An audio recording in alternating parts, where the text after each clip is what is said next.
respeito da morte. Com essa provocação aí. Será que a morte é o fim? Então vamos lá.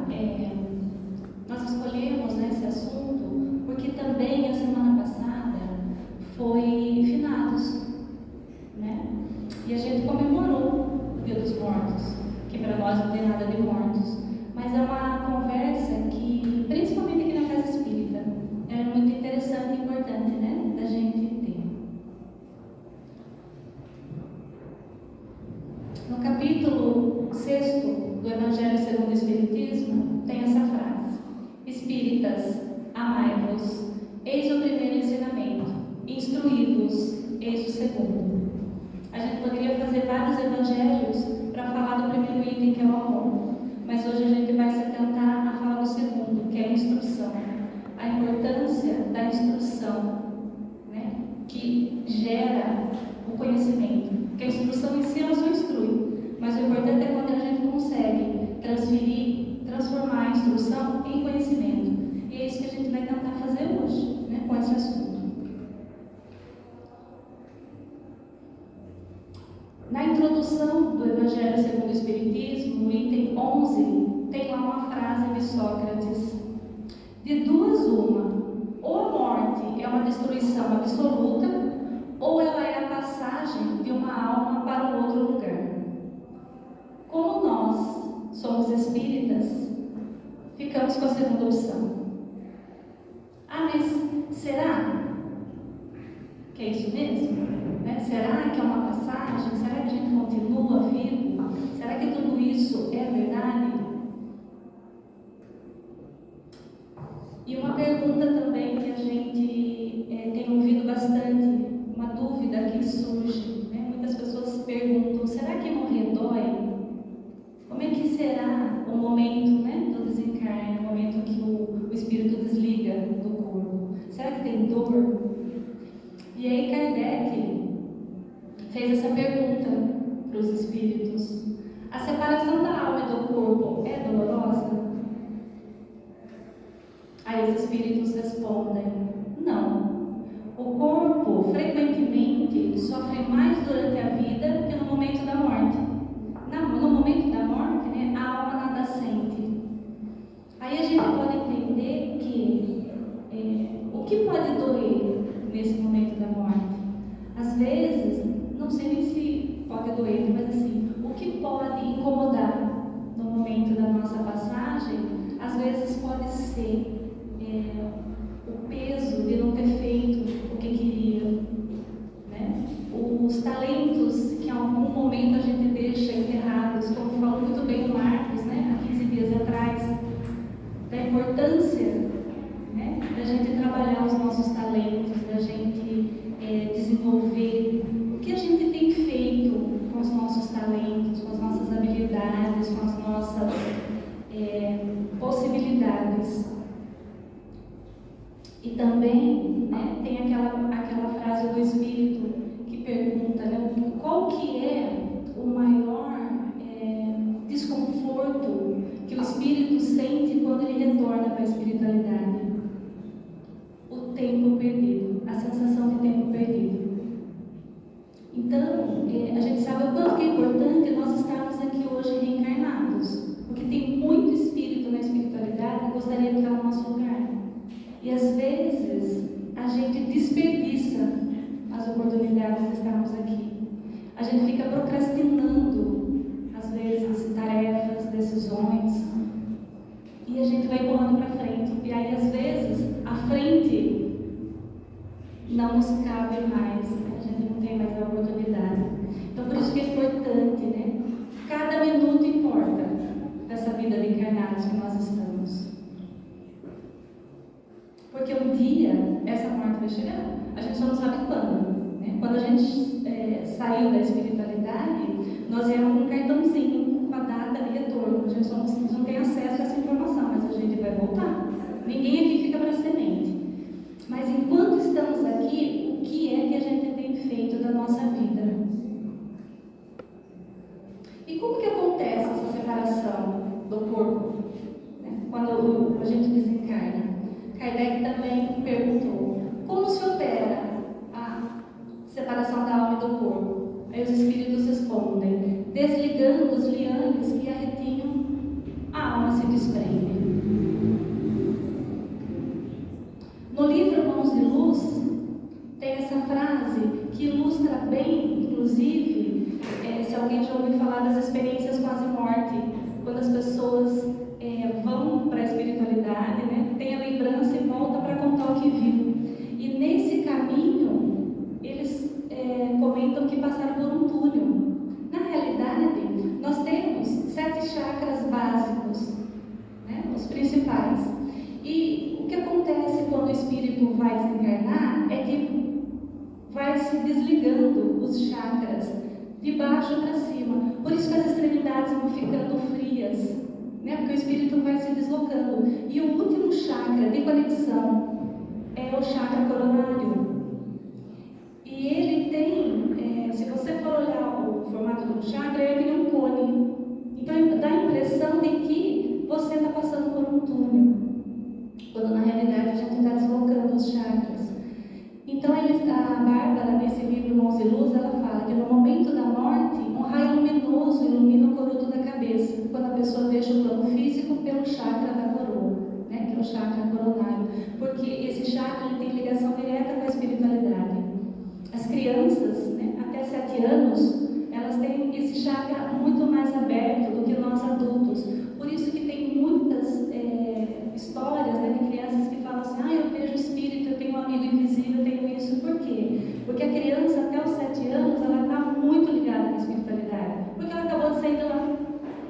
Então, qual é a orientação? Que venha para a casa espírita, né, que receba o passe, porque a própria aplicação do passe vai diminuindo esse elo, né, vai fechando os chakras e esse contato com a espiritualidade vai diminuindo. E aí os pais vão ficando mais calmos, né, porque acham que a criança pode ter algum problema mental, quando na realidade ela tem essa sensibilidade a mais de enxergar por conta dessa conexão com a espiritualidade.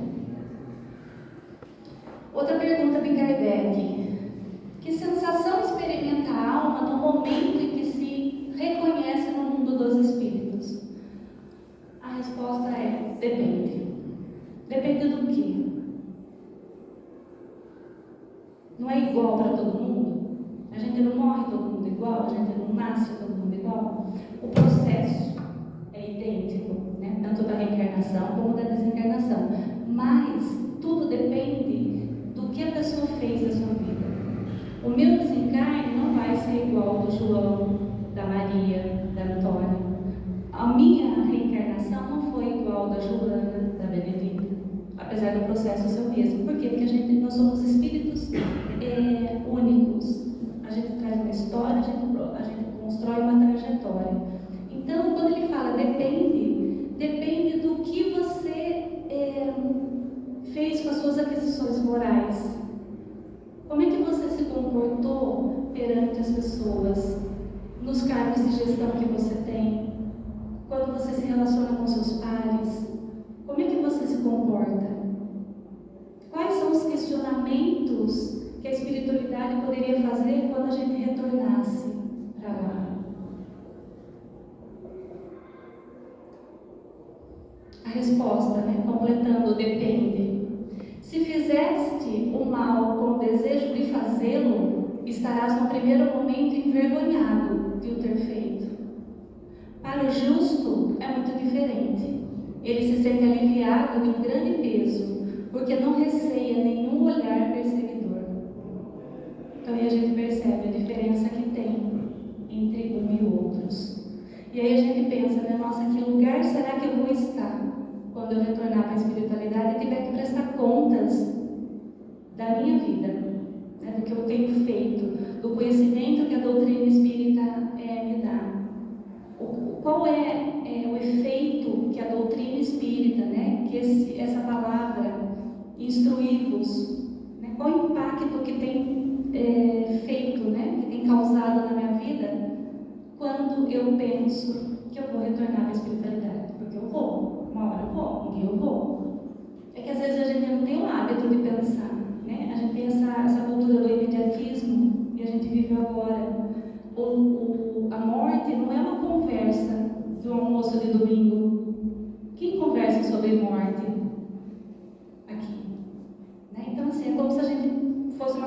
gente não queria falar, que a gente não queria sentir, que a gente não queria perder, mas é uma lei natural. A gente vai passar por ela. E aí, quando ele fala o mal, né? Se a gente praticou o mal, se a gente praticou bem, não é no sentido de, você não pode, né, praticar o mal, é feio. Não é nem nesse sentido, né? É no sentido de a repercussão que esse mal causa em nós. Porque às vezes a gente, que nem o ódio, né, que nem a raiva, que nem a vingança, a gente mira a pessoa, né? Mas esse sentimento ele surge a gente antes, né? Ele passa pela gente para chegar no nosso objetivo. Então é nesse sentido, né? Para a gente avaliar a nossa vida e pensar, e começar, eu acho que despertar esse interesse em pensar, né? O que será que vai ser quando eu retornar para a espiritualidade? O que será que eu consigo levar na minha mala, né? Na minha bagagem? E aí, eu queria entrar um pouquinho no dia 2 de novembro, que nós comemoramos a semana passada, né? Passamos por esse dia, né? 2 de novembro é o dia dos finados, das pessoas que morreram. E aí é uma data muito representativa, né? Porque a gente tem a cultura de ir pro cemitério, levar flores, acender velas. E aí, aqui no centro hoje, quantos espíritos familiares será que estão aqui do nosso lado? E aí, uma pergunta: será que a gente precisa ir lá no cemitério para conversar com os nossos amados que já partiram? Será que eu preciso de um dia específico para eu conversar com esses meus entes queridos? Kardec pergunta: os espíritos são sensíveis à saudade daqueles que amaram e que ficaram na terra? Muito mais do que podeis julgar. O dia da comemoração dos mortos tem algo de solene para os espíritos? Eles se preparam para visitar os que vão morar nas suas sepulturas? Aí os espíritos respondem: os espíritos desencarnados, eles atendem ao chamado do pensamento, tanto nesse dia como em qualquer outro. E olha, essa informação foi escrita em 1857. O Livro dos Espíritos, né, foi editado em 1857. Olha quanto tempo a gente tem essa informação de que a nossa conexão é pelo pensamento, é pelo sentimento, não é pela presença física. Outra coisa que a gente costuma fazer, né, quando a gente vai lá no dia de finados, para quem vai, né, no cemitério, que para algumas pessoas não faz sentido ir lá. Por quê? Porque se eu posso me conectar pelo pensamento, hoje aqui na prece de encerramento eu posso me conectar com os espíritos desencarnados. Então, uma outra coisa que a gente pode pensar também é das velas. Qual é o objetivo de eu levar as velas, de eu acender as velas para os túmulos, colocar os túmulos? É para iluminar o caminho daquele espírito. E aí eu pergunto para vocês: e a família que não tem dinheiro para comprar vela? Como é que vai iluminar o caminho desse espírito? Então a gente percebe que as coisas de ordem material não interessam para o espírito. Então as velas, elas são importantes para quê? Ir lá pessoalmente é importante, porque a gente faz parte, né? Faz parte da cultura, faz parte do nosso dia a dia, né? Limpar o túmulo, levar flores, enfim. Cada um faz o que acha que cabe. Mas, para o espírito, o que importa é o pensamento, é a nossa conexão com os espíritos desencarnados. Isso é importante saber, porque às vezes, imagine, né? Eu tenho um ente querido aqui e eu moro lá na China. Como é que eu faço para todo dia, né, vir para cá para visitar o túmulo dele? De repente eu posso fazer minha oração lá e a minha conexão vai estar tão grande quanto se eu estivesse aqui. Então é importante a gente saber que o pensamento é que nos liga aos nossos entes queridos. O lugar que a gente está interessa, mas interessa menos do que o nosso pensamento. Outra pergunta do Kardec: a visita ao túmulo dá mais satisfação ao espírito do que uma prece feita por ele? A resposta é a maneira, visitarmos o túmulo é a maneira de mostrar que se pensa no espírito ausente. É a exteriorização desse fato. Muitas pessoas precisam exteriorizar isso indo lá. Elas se conectam melhor. E está tudo bem, não tem certo e errado. E no dia de finados, levar flores, levar vela, não tem nada de errado. Se faz sentido para vocês, para nós, que façamos. Mas o importante é a gente saber ter essa informação, essa instrução que vai virar esse conhecimento. Eles completam, Já vos disse, a prece é que santifica o ato de lembrar. Pouco importa o lugar, quando se ora com o coração. Então, é uma informação importante essa. Isso significa que eu posso me conectar com as pessoas que desencarnaram em qualquer lugar, a qualquer momento, desde que a saudade bata no meu peito e que a lembrança desperte o nome dele em mim. Quando a gente perde os nossos entes queridos, é uma dor grande. Todos nós aqui já perdemos pessoas e vamos perder. Richard Simonetti tem uma frase que eu acho muito bacana, que é essa daí: a morte de um ente querido é uma amputação psicológica, porque a gente perde tanto, Não é só a pessoa que a gente perde a função que ela executa. Por exemplo, eu perdi minha mãe. Eu não perdi só minha mãe, a pessoa, eu perdi a função, eu perdi o simbolismo, eu perdi a relação. E cada um de nós perde de um jeito. Minha mãe tinha 4 filhos, eu perdi uma mãe, meus irmãos perderam outra mãe.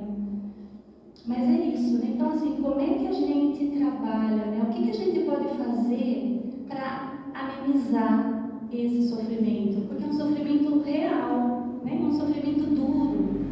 Todos nós sabemos e já passamos por isso, a gente sabe o que é essa inconformação, esse momento de separação. E aí a gente vai sair um pouquinho do campo da religião e entrar no campo da ciência. O que é luto para a psicologia?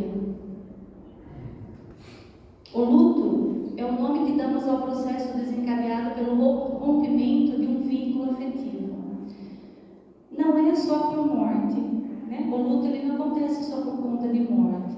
Ele acontece pelo rompimento de um vínculo.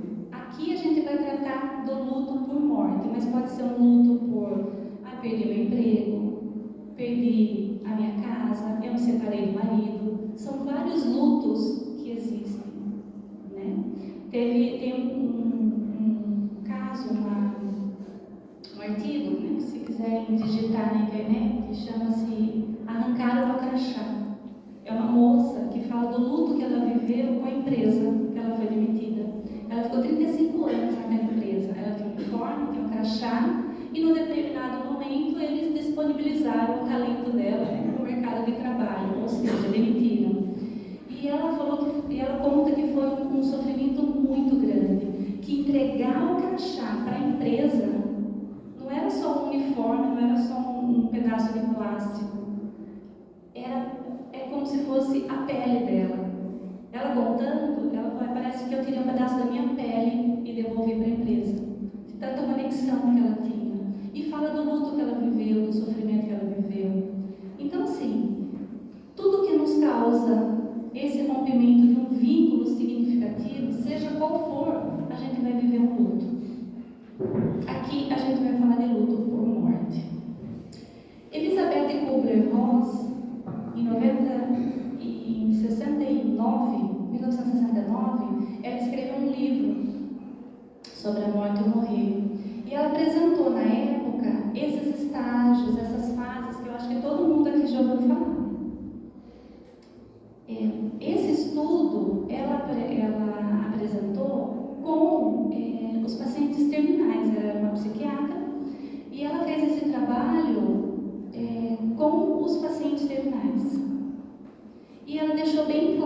que era um estudo e que depois desse estudo, outros estudos viriam para completar o que ela começou.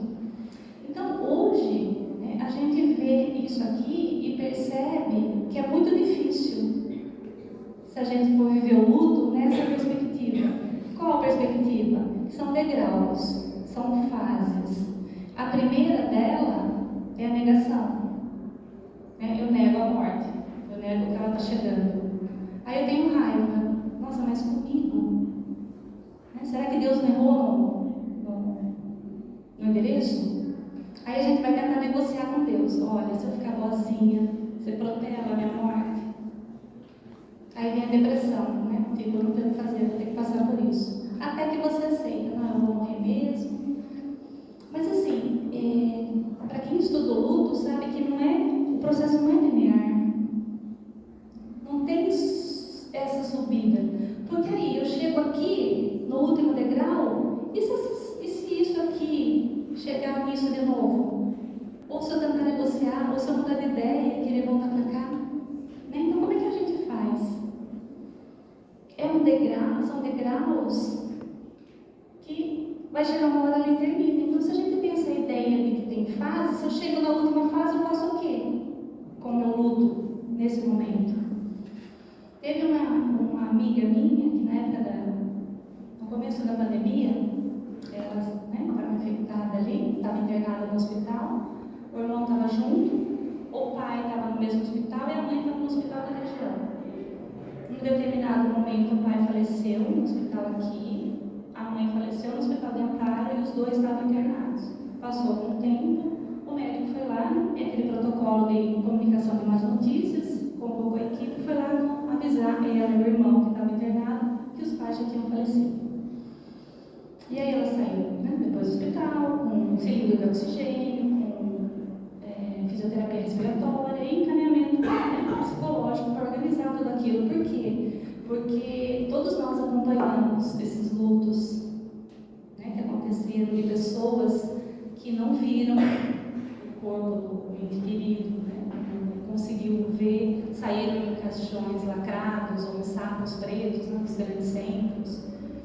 Então, esse lance também da gente não poder concretizar, de poder ver o corpo, dificulta bastante o luto. A gente chama de luto ambíguo. Por quê? Porque você tem informação que morreu, mas você não tem certeza se é. Tipo assim, olha, está lacrado o caixão, mas quem garante que é o meu pai que está lá?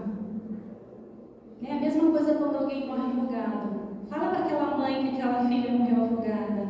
Eu não vi o corpo, não enterrei. Por isso que é importante as cerimônias de despedida, o velório. Porque você concretiza a morte. Você está vendo que o corpo está ali parado. A gente vai enterrar, a gente vai fazer o cortejo, a gente vai enterrar. Então isso para o nosso cérebro fica um pouco melhor. A gente entende que a pessoa morreu.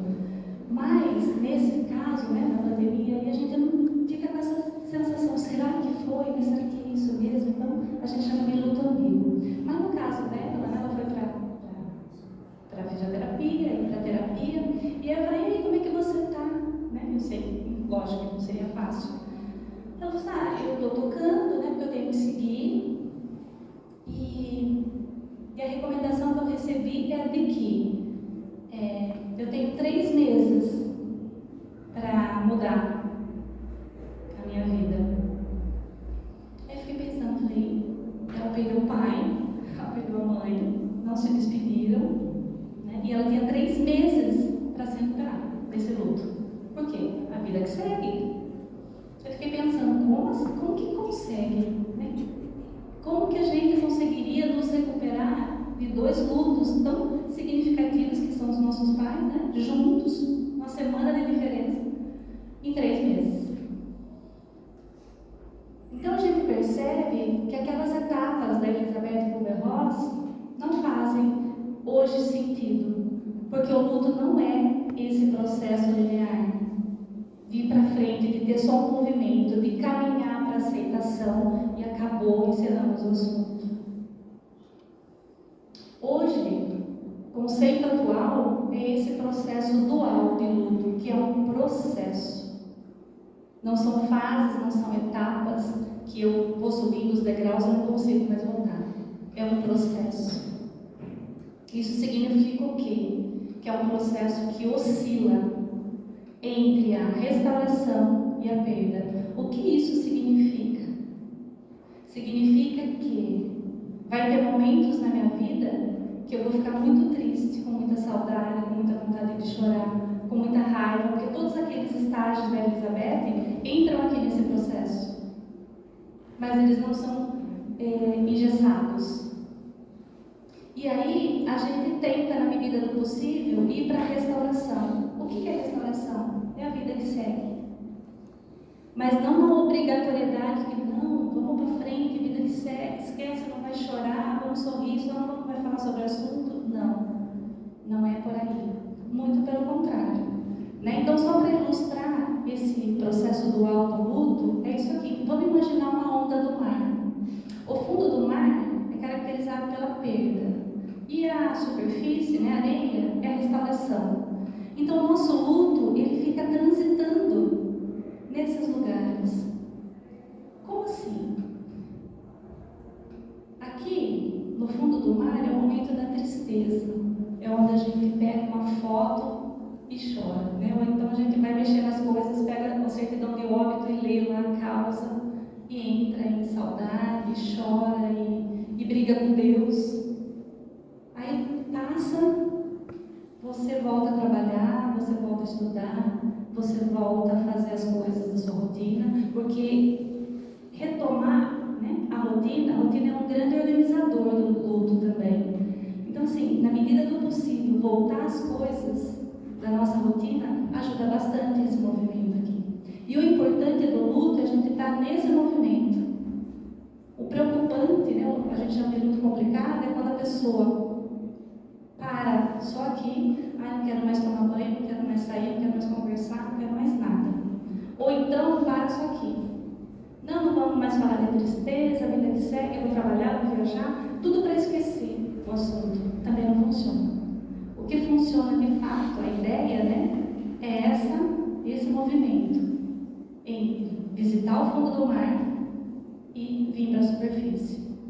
Lá no fundo do mar é um lugar que ninguém tira selfie. Não é um lugar agradável de permanecer, mas é necessário. Por quê? Porque eu tenho que viver meu luto. Porque se eu não viver, o que eu faço com ele? Onde eu coloco ele? Para que lugar que ele vai? Aí eu vou jogar para embaixo do tapete. Mas vai chegar uma hora, esse tapete vai ficar alto demais. Eu vou tropeçar e cair. Então é importante. Eu estou com vontade de chorar? Chora. Aí eu quero falar desse assunto o tempo inteiro. Fale. É que às vezes a pessoa não tem paciência de ouvir. Né? Você desculpa fazer, nossa, mas de novo essa história, você só fala disso. E a pessoa às vezes não tem espaço para falar da dor dela. Então ela fala que está tudo bem. Então o luto é um movimento. Não tem etapas, não tem fases, a gente vai e volta o tempo inteiro.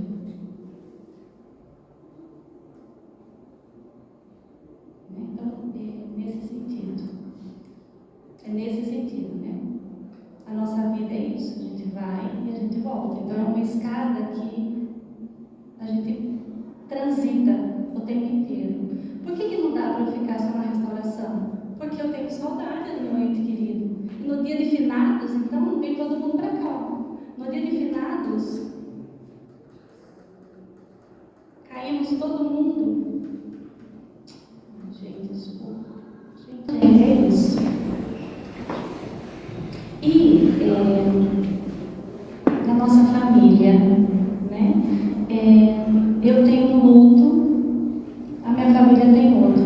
O que isso significa? Que eu estou em um movimento, os meus familiares têm outro. Então, sim, todos nós precisamos transitar entre o fundo do mar e a superfície juntos? Não. Cada um tem esse movimento separado das pessoas. Então, não dá para a gente falar assim, olha, que nem essa minha amiga, ela tem 3 irmãos que perderam, né, os pais. Mas ela perdeu de um jeito, os irmãos perderam de outro. Então não tem como falar assim, nossa, a família ela sofre o luto, né? O luto da família é idêntico, não é? Porque nós somos diferentes. Então aqui é só para ilustrar, né? O João, ou quanto quanto que ele transita entre o fundo do mar e a superfície, entre a restauração e a perda. A Ana já tem um movimento diferente. A Josiane já tem um movimento diferente. Isso é para ilustrar que na família, por mais que a gente perca o nosso pai, cada membro perde de um jeito. Isso é para dizer que nenhum sentimento é igual ao outro. Ninguém vive o luto de uma forma diferente. Por quê? Porque o luto, ele tem todas essas reações. O luto, ele desorganiza a gente. E a minha desorganização é diferente das outras pessoas, principalmente da minha família. Né? Então tem reações cognitivas, emocionais, físicas, relacionais. Tem um artigo que fala a respeito, não sei se vocês já ouviram falar, a síndrome do coração partido. Os médicos já estão pensando na possibilidade desse sofrimento por conta do luto causar infarto. Teve uma pessoa que eu atendi, uma mãe de uma criança de 6 anos, que ela estava bem, ficou doente, foi numa cidade vizinha e acabou falecendo.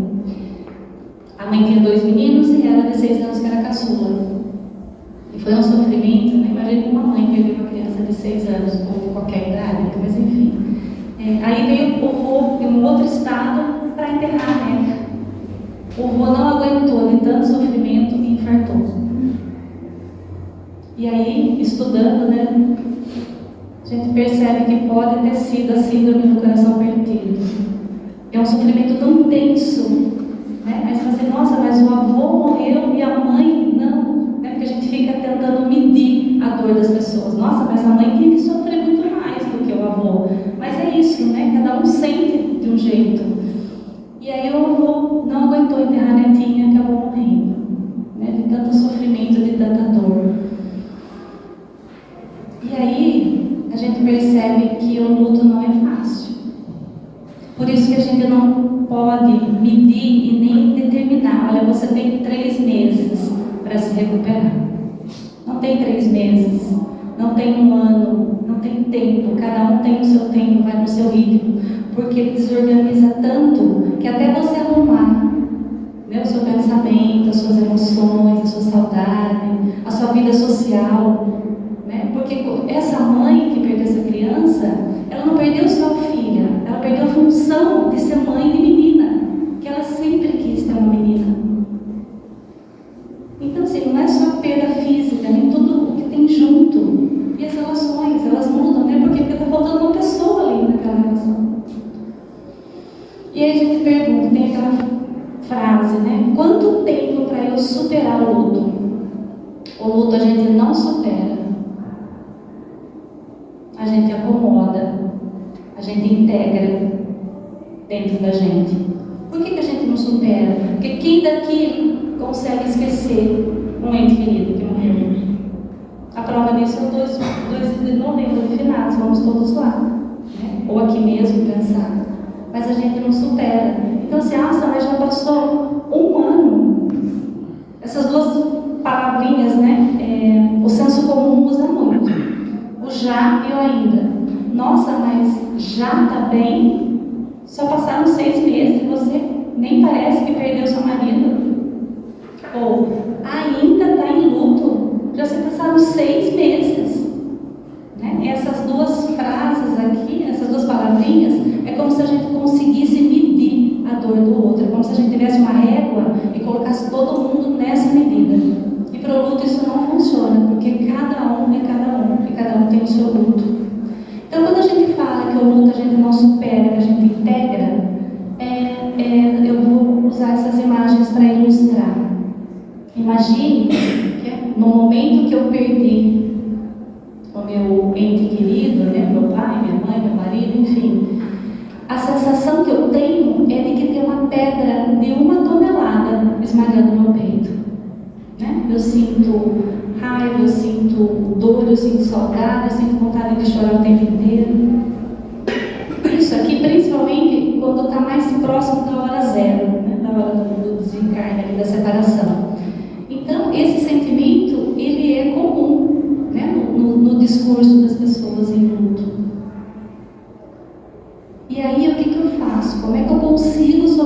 viver com essa pedra de 1 tonelada esmagando meu peito? A gente tenta, na medida do possível, transformar aquela pedra de 1 tonelada em uma mala. Uma mala gigante, mas ela tem rodinha. E essa mala eu consigo sair do lugar. Com aquela pedra de 1 tonelada eu não consigo sair do lugar. Eu fico imobilizada de tanta dor, de tanto sofrimento. Agora, elaborando meu luto, né? Tem espaço para eu falar dele. Porque eu preciso falar. Eu preciso falar que eu estou com saudade, eu preciso falar, né, que a minha vida mudou. Eu preciso de alguém para ouvir essa dor. Porque senão ela não vai passar. E aí, eu consigo transformar essa pedra nessa mala. Com rodinhas eu consigo transportar, eu consigo sair do lugar. Aí, com o passar do tempo, dessa mala eu consigo transformar ela numa bolsinha de mão, né, ou numa carteira, que ela fica acomodada em mim. E aí eu levo para onde quiser. É essa a ideia de integrar o luto. Eu não deixo ele em casa e saio sem. Ele vem comigo onde eu estou. Só que ele fica num tamanho que eu consigo carregar. Aonde entra esse luto? Dentro do meu coração, das minhas lembranças, da minha história de vida. Isso eu não vou apagar. Só que não vai mais ser aquela pedra que vai me esmagar. Vai ser essa carteira que eu vou conseguir caminhar. Eu vou conseguir viver. Essa pessoa, esse meu ente querido, ele vai estar sempre comigo, aonde eu estiver. Mas eu entendi, né, que a minha vida segue. E agora, voltando para a doutrina espírita, a vida dele também. Né? Então, o luto, a gente não supera, a gente acomoda, a gente integra no nosso dia a dia. Voltando para a doutrina espírita, por que a perda das pessoas queridas nos causa um desgosto tão grande, legítimo e irreparável, independente da nossa vontade? Porque às vezes a gente nem quer sofrer tanto, né? Mas é um sofrimento que é tão intenso, que vem tão de dentro, que você não controla. E os espíritos respondem: esse motivo de desgosto atinge tanto o rico quanto o pobre, ou seja, todos nós, né? Ninguém vai estar excluído de sentir essa dor da perda. É uma prova ou uma expiação e uma lei para todos, mas é uma consolação poder se comunicar com os amigos pelos meios que tens, ou seja, pelas psicografias, né? Os livros que a gente tem aí são espíritos que morreram, que ditaram para o Chico Xavier, para tantos outros médiuns. Então a gente tem a prova de que a morte não é o fim. A morte, ela separa momentaneamente a gente das pessoas, mas a gente tem a certeza de que a gente vai se encontrar. Fala para uma mãe que o filho dela não morreu. Só existe algo mais marcante do que perder um filho, é descobrir que ele continua vivo. E isso o Chico Xavier fez muito, tanto que as cartas que ele recebeu, que ele escreveu, né, as mensagens que ele recebeu dos filhos, virou um livro e virou um filme. Imaginem quantas mães Chico Xavier consolou, dizendo: olha, fica tranquila, tranquilize esse seu coração, seu filho está vivo, ele continua vivo, ele só está em outro lugar, ele foi antes de você, está lá te esperando. Então imagine o tanto que a doutrina espírita consola cada um de nós com essas informações que vêm. Né? Quando a gente senta aqui na nossa prece e percebe a presença do nosso ente querido aqui do lado. A gente não vê, né? Às vezes a gente não enxerga, mas a gente sente que ele está do lado. E aí a doutrina espírita, ela mata a morte. Não nos poupa do luto, mas é importante a gente viver ele também. Mas dá esperança de que a morte não é o fim e de que um dia a gente vai sim se encontrar. E tem uma frase no livro do Chico Xavier e do André Luiz, né? No Mundo Maior, que é a sequência do nosso lar, que diz o seguinte: depois da morte física, inesperado e mais surpreendente para nós é o reencontro da vida.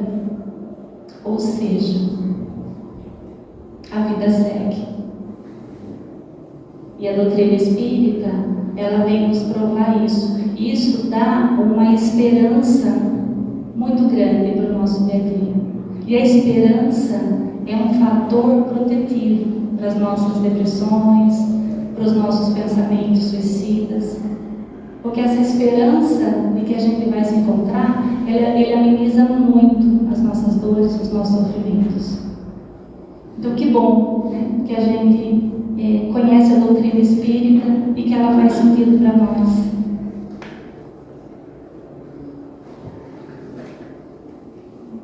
E é isso. A instrução, ela vem nesse lugar também de nos tornarmos pessoas melhores, pessoas mais esperançosas e acreditando sempre, né, de que a morte, de fato, não é o fim para nós que somos espíritos